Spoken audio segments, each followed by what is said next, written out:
Ayo, author Avery Brown just dropped part 2 to one of the most critically acclaimed books in the streets, The Blood Sagas. Part 2 is out now, Blood and Betrayal. Go to thebloodsaga.com and cop that now. Tell him Z-Man Suicide Polo with the Ski Man sent you. Ayo, shout out to my bro Shrine B out of Jersey. You heard, check his new single with the bro Ransom. You heard, go on Spotify or any streaming platform and check this joint out. Matter of fact, I'ma pin this joint in the comment section so you can't miss it. You heard? Leave a comment, tell him Z-Man sent you. You're broadcasted live from New York City. It's the hottest channel on these YouTube streets. The best jail stories and hood stories are here. Make sure you subscribe today. LAZ.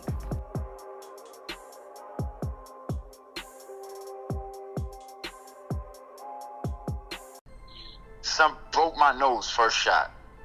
There's blood everywhere. My nose exploded. There's blood all over me, the floor, the wall. And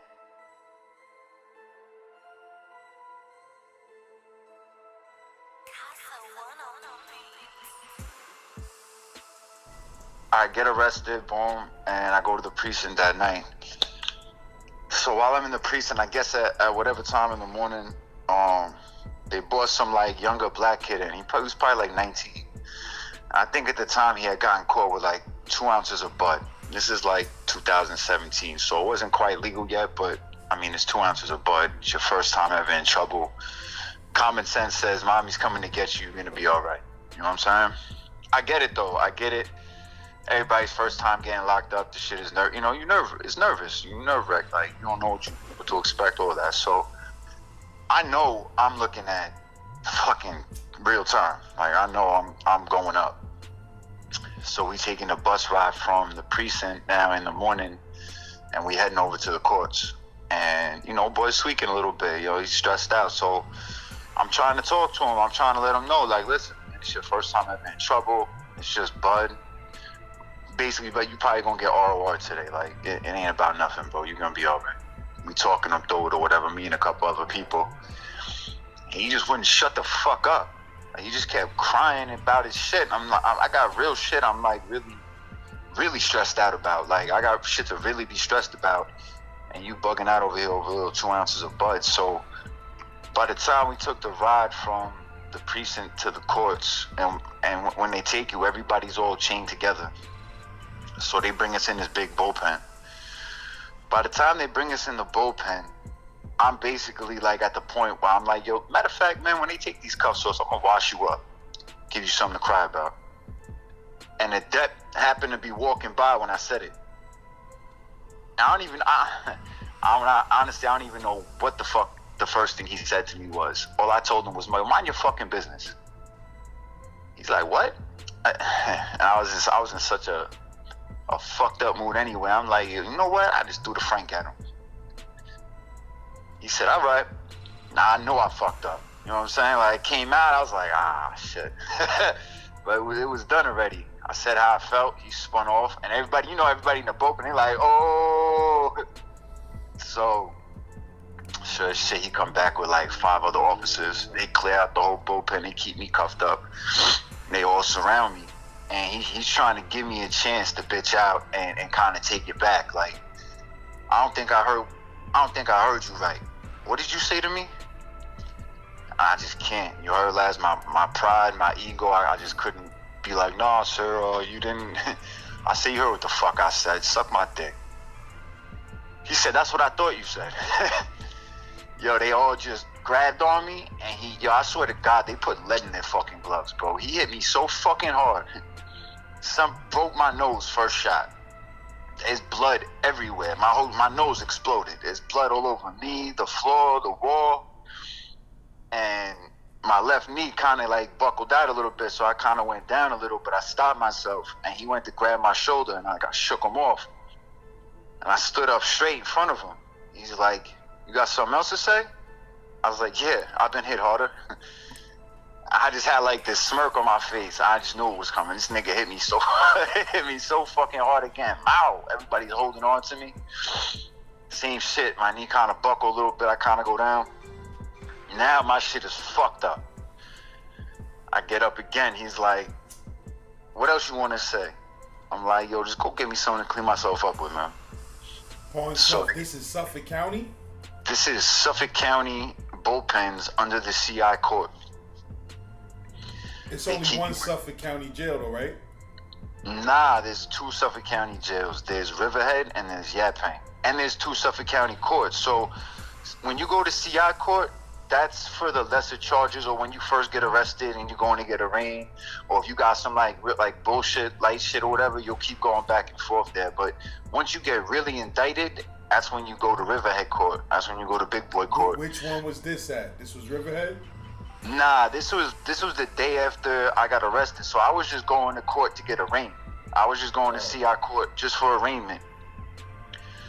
And this is first thing in the morning, you know what I'm saying? We just pulled up. We didn't even get let out the cuffs yet. Like, they didn't even come in, because usually they'll take everybody. They'll take you out of the cuffs, then they'll put you on the wall, they'll search you, and then they'll bring you back in, and they'll do that to everybody, and then they shut the gate, and then that's it. You in there waiting until they start calling people for court. So now they take me out of there, and they bring me in a cell by myself. There's mad bullpens down there, like, you know, big ass bullpens that hold, 30, 40 people or whatever. So he puts me in one by myself. So now they take everybody that was in the bullpen with me and bring them back into the same bullpen. Now there's blood, my blood, all over the fucking place. So they tweaking like, "Yo, you ain't even gonna clean this shit up? Like, yo, it's mad blood, CO, but I ain't see no tears." They talking shit. I'm not seeing shit. They're talking a hell of shit to the police down there. I was quiet. I'm just chilling on my in my cell, fucked up. I got a roll of paper towels and brown paper towels that are hard and crunchy and shit. My nose is fucking, I feel like this shit is off my face. I can feel like I'm feeling it, and to this day there's a piece of bone that's missing out of it. It's like chipped out. So I'm telling police throughout the day, like, "Yo, y'all gotta get me the fuck in there and take me to the hospital." They make it so I'm the last one to go in. I end up going in there. I end up cursing out the judge, cursing out the bullshit ass legal aid they gave me. I'm like, "Yo, take me to the fucking hospital." So they take me to the hospital, they bring me to the jail. Like, I get MRI and all that at the hospital. They confirm it, like, "Yeah, you got a broken nose." So they take me to the jail. When I get to the jail, they got a ticket waiting for me talking about attempted assault on staff. Like, what? They're like, "Yo, sign this." I'm like, "I'm not signing shit." So the way it works in the county, hold up. The way it works in the county is, when you get a ticket, you don't go to your hearing right away. Like, they even let you like roam around. Like, you'll go to a block or whatever, and then like 2 weeks later they'll call you for your hearing. So they call me in for my hearing finally, and they start reading off this attempted assault of staff. So what he writes down is what the police write down in his report, that he attempted to pat frisk me on the wall, and that I kept bucking off the wall.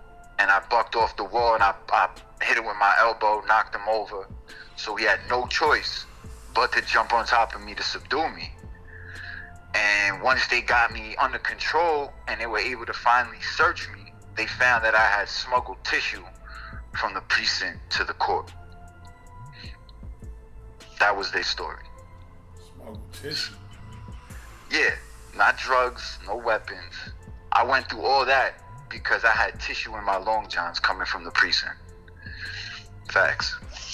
This is what they write in the report, right? So police read the report to me, they look at me and they're like, "What do you gotta say?" I said, "It's a fucking lie." Fuck you mean what I gotta say? He's like, "Well, what happened?" I said, "It's simple. I told him suck my dick. He ain't like it."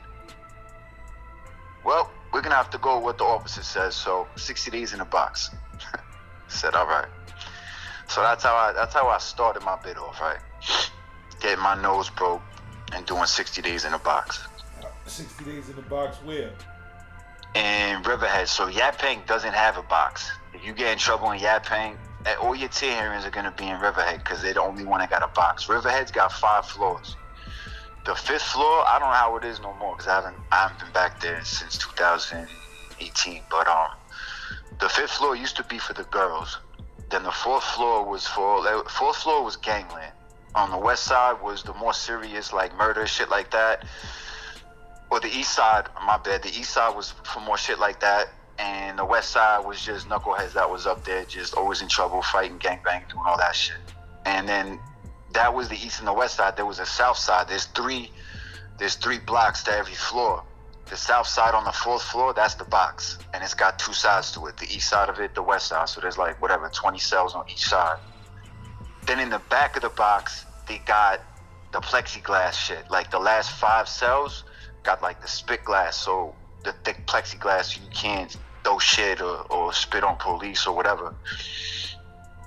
Being in that box, in any box is crazy, right? But when I was in a box in the county, there's certain people that just shouldn't be in prison, right? Like, not to say whatever, they committed a crime or whatever and they got arrested, but they're not mentally fit to be in a prison. They should be in a mental institution somewhere or some type of ward, you know what I'm saying? So there was this kid, I can't remember his name. It was a Spanish kid.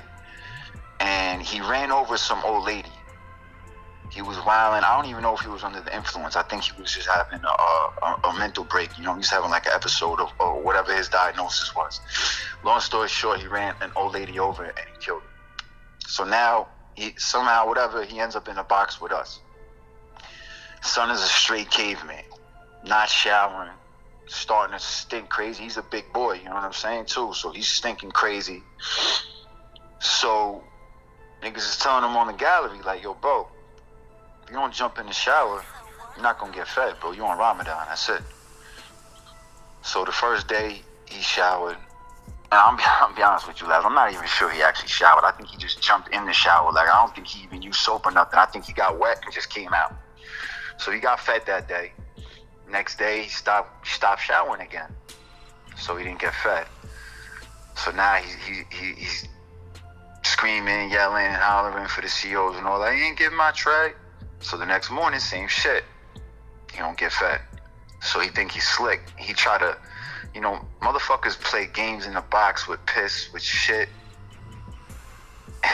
And this was like my real first experience of like really seeing how shit goes, right?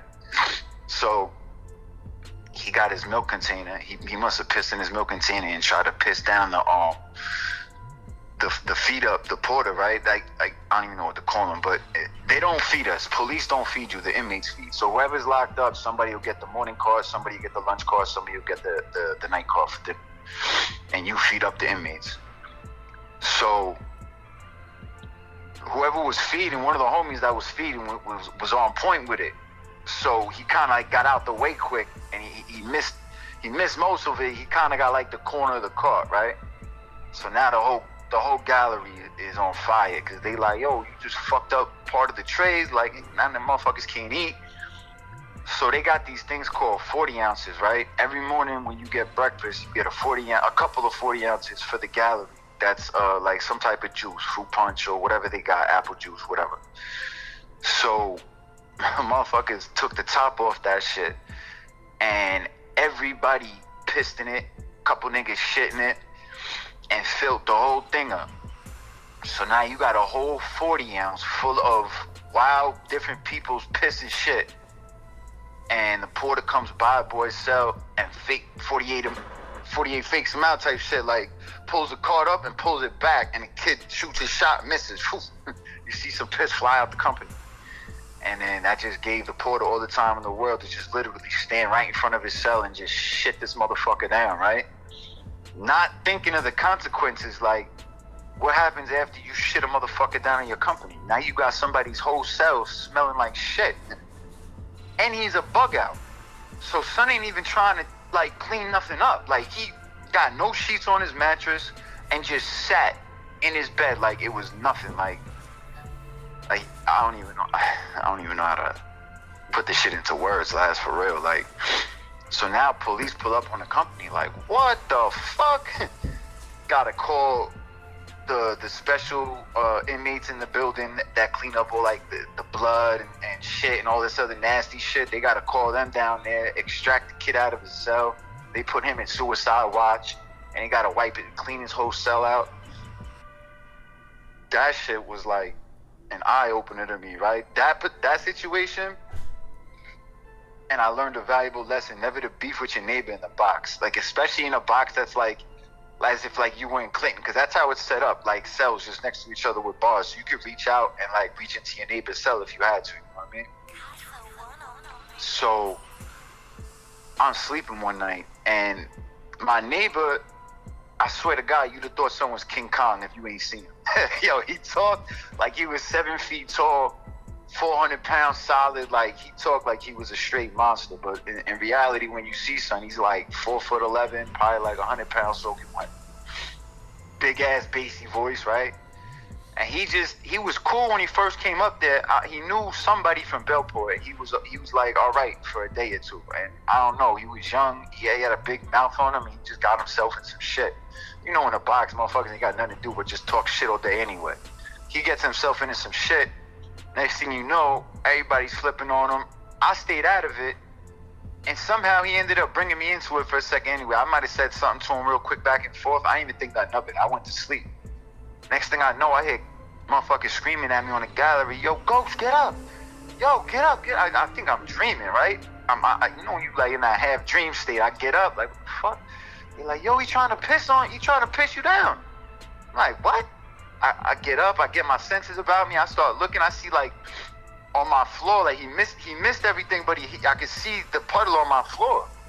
I'm like, this motherfucker. So I go into what am I gonna do? I'm locked in. You can't really do nothing at that time, but I'm at 100. So I just start. First is a cup of piss. I throw it in his cell. Then there's like 25 cups of water that follow after that shit, right? Like I flood his whole cell out. So now the next day comes. I'm still like really, really upset about this, but I don't take lightly with people trying to throw piss on me, or so. He don't know about, and I don't know how they do it in Rikers. I ain't never been to Rikers, but in Riverhead, you can cap your gate, right? So instead of your gate locking, you take your toothpaste cap, and right when your gate's about to lock, you put it in there, or you have it lined up in there already if you make it stick in there, whatever. But when it shuts, it reads like it's locked on their board or whatever that they look at. But really, you can still slide your shit open. So, boy thought he was untouchable. Like, we get 1 hour a rec a day. He don't come out to the yard. You get a half an hour inside by yourself on the gallery for a shower and a phone call. So, my cell is right before his. So, I pop out. I take my shower. I get on the jet.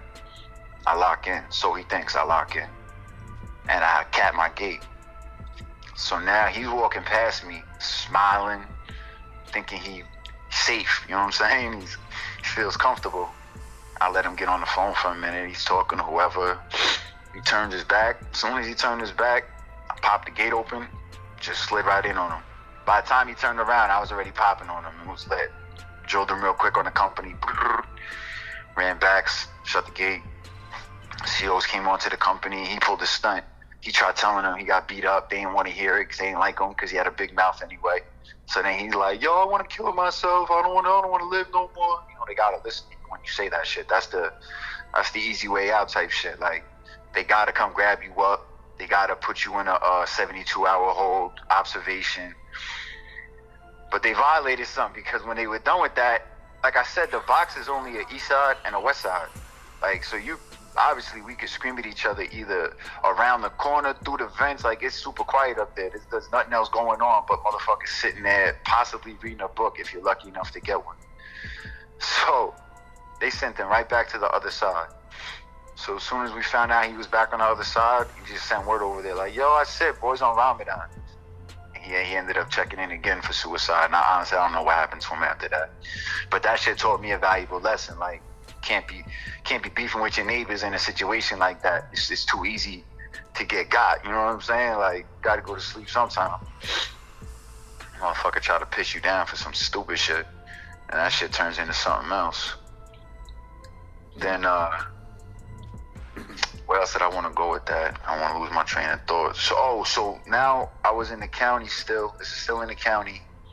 And it's two different types for people. Obviously, we talking to people that may be out of state or just may never been to LR, been to any Suffolk County jail.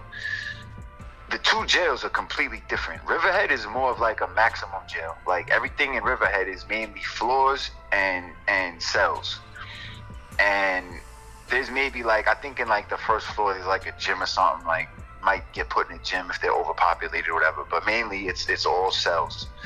Then when you go to Yaphank, it's different. Yaphank is like pods and dorms. Like they had built a new wing from A to F pod, and then the rest of the jail was always dorms, like North 1, North 2, South 3, South 2, which were all fucked up. I don't know about now. I heard they had fixed some shit up, but back then, when you went to North 2, or if you went to the tents or whatever, like they actually got tents, bro. Like they're tents. They're big fucking white tents, and there's an east and a west. Just big domes. They put motherfuckers in there. That shit ain't got like no heat control. Nah, I mean no jail really got heat control. The rest of the jail be bumping though. They always got the AC high as fuck. So that's just the layout, the layout of how both of them are set up. So if you go into Yaphank, they call that shit the farm. It's like a more relaxing bit. You go into Riverhead, especially if you landed on the 4th floor, you're about to have some. Or maybe not if that's not your style, you know what I'm saying? But I always wanted to be on the 4th floor because that's where the action was at. That's where everything was going. That's where everybody gambling and doing this. And it's just more action up there. Everybody's fighting and doing crazy shit. They let you do more shit up there. Like on the 4th floor, you could get away with smoking butt on the floor or popping the TV to light your wick. And then them coming in and plugging the TV in again because they know you might catch an uprising if they do some other shit. Like I said, this was back then. I don't know what it's like now. So I'm on the 4th floor, and we all cool. And this is another like cautionary tale on how fast a relationship can change that you ain't even see coming, or how people may on the low hate on you while they act in your face like they're your friend. They smiling and shit, right? So there was somebody on the company, one of the homies named Big, that I was cool with. Me and him was cool. We had a relationship. We was vibing. We used to build with each other. And one day, I'm arguing with one of the rat hunters that were on the company over something. Me and him had a better relationship, and it's just something like it was between me and him. So we arguing or whatever, and he ends up like, yo, I gotta go strap up or whatever, because he was in his chancletas. I'm like, yo, do whatever you gotta do. He's like, don't make me pull your card. I'm like, there ain't no card to pull, bro. What you wanna do? So he's like, fuck this shit. He ends up turning around. He goes in his cell. But mind you, it's my man. This is like, everybody can look at it as they want, but me and him, it's my man. So from the outside looking in, at the time, he kept his mouth shut. So one of my bros is on the company with me. And he don't like something like that. Like, he don't have the relationship with him that I do. So he keeps pressing me like, yo, let's just pop on him. I'm like, yo, chill, man. That's my son. Like, he got mental health issues, bro. Let him cool down. Like, me and him will talk it out later. The bro gets on the phone and gets bad news that, like, his puppy died or some shit. Like, real talk. Like, he got it. Like, his dog died or something, right? So the hunter is in the Sally Port, and he just takes it upon himself to let his frustrations out. He walks up behind someone and just pops off on him. Bang, bang, bang. Starts getting it with him for a second. We hear police coming. They break it up real quick. He spins out. Ain't nobody get caught for the shit. Now, when that happens, son that I was cool with, the homie, that he's chilling in his cell, watching the whole shit go on, he just comes out of left field, bro, like out of nowhere, starts wilding me up. Like, yo, you pussy, you let your man handle your problem for you, weak, da-da-da, you ain't gonna pull no type of shit like that with me. You ain't too scared to come in my cell, bitch. Whatever the fuck, he called me every fucking name under the sun. I'm kind of shocked at first. Like, I'm just looking at him like, what the fuck? Where the fuck is this even coming from? Mind you, he's like, probably like 6'3", 4, probably like good 280, 300. You know what I'm saying? Not big work guy, he's just a big boy, way bigger than me. And he's talking crazy, reckless to me on the gate. I never said nothing to him. Like, I never even responded to nothing he said. They called count as he was talking crazy to me. I just walked away. I already know what time it is though. Like, I went in my cell, I waited for the count to be over. I come out my cell, and the bro is already coming up the company towards me, like, yo, twin, chill. I'm like, nah, there ain't no chill. Like, he wilded out, bro. He violated. He's like, all right. Now, son is still in his cell. He never told the CO to pop his cell after the count. So I'm standing in front of his cell like, yo, CO, pop 27 cell. And I'm telling him like, yo, I'm coming in, bro. Get up. I don't want to hear no excuses. I'm coming in. Yo, CO, pop 27 cell. All right. You hear it. Gate starts to open. That's it. I come running in. He already got up, but he starts backpedaling to the wall. He hits the wall. I might have caught him maybe once or twice, and he just mushed me, like pushed me back. I ended up bouncing off the bed, and I landed in like after I bounced off the bed, I kind of stood up on my feet in the gateway of this like the cell, and he starts screaming, bro. He like, yo, why you making it hot? Why you making it hot for? Mind you, I haven't said nothing except get up and told the CO to open his gate. And then the bro didn't even come in with me. He stayed outside and was just chilling on the gate. So now he's like, yo, police are coming. So I try to spin out the cell. I'm like, it's just crazy. I spin out the cell. And I didn't know that when he mushed me, he had scratched me. So the CO's like walking with me up the gallery, and he's like, yo, what happened to your face? I grabbed my face. I'm like, oh, I scratched myself earlier. He was like, yeah, right, go lock in the sally port. I'm like, all right. Long story short, they ended up moving me down to the 3rd floor. And this was like the last situation that I had got into before I went up north. Like every other time I get a ticket, I go to the box. Like I've been to the box like 5 times already. So this one particular dude, like I said, like he used to wild the police up. They didn't like him at all. He used to tell them, go out, I'm gonna fuck your sister, fuck your mother, all types of crazy shit. Wilding police up all day. So when I finally went for my hearing, they got cameras everywhere. That's not like they don't know what I did. You know what I'm saying? So they like, yo, what happened? Like, yo, listen, man. Some things just gotta be taken care of the way they gotta be taken care of. You've seen the video, you know what it is. All I'm gonna ask you is, every time I come in here, you guys put me in the box, you smoke my boots. I said, yo, I'm out of here. I already copped out. I'm about to go up north. One time, can you fucking put something over my head? You know what I'm saying? Like, can I get a fucking break? And they did. I ain't gonna hold you, bro. They stabbed me, step out the room for 5 minutes. They put me back in. They were like, yeah, all right, man, listen, we're gonna put 45 days over your head. I'm like, all right, appreciate that. They sent me down to the 3rd floor where I bumped into like 5 of the homies down there, and I just pulled up on them like, yo, listen, I got into it with the homie upstairs. The shit wasn't about no gang shit. The shit was just about some man shit. Like, he violated me as a man, period. And he like, nah, we know son. We know how he be talking. You know what I'm saying? I'm like, we good down here? They're like, I was the only bro there. There was nobody else in the company. They're like, hey, nah, you good. It was a cool vibe down there. Everybody was getting along with each other. There was no static. And that's why I spent like my last, I want to say like 3 months before I finally. So what they'll do is, when you're leaving the county, you got to get shipped off to Yaphank, unless you're already there. But like if you're in Riverhead, that's kind of how you know you're going up north, because they'll call you on a farm run, and by doing that, you know that you should be at it. Once you go to Yaphank, like for me, I got there and it was the week of Thanksgiving, and I stayed in F-Pod for like 4 days until Thanksgiving, and then the day after Thanksgiving, they came and got me and took me up. That's when I ended up going to downstate, where I told you I got left there for like 3 months because they thought I had some mental issues going on with my IQ test. So, Ayo, LAZ, more to come. Stay tuned. Ayo, author Avery Brown just dropped part 2 to one of the most critically acclaimed books in the streets, The Blood Sagas. Part 2 is out now, Blood and Betrayal. Go to thebloodsaga.com and cop that now. Tell them Z-Man Suicide Polo with the Ski Man sent you.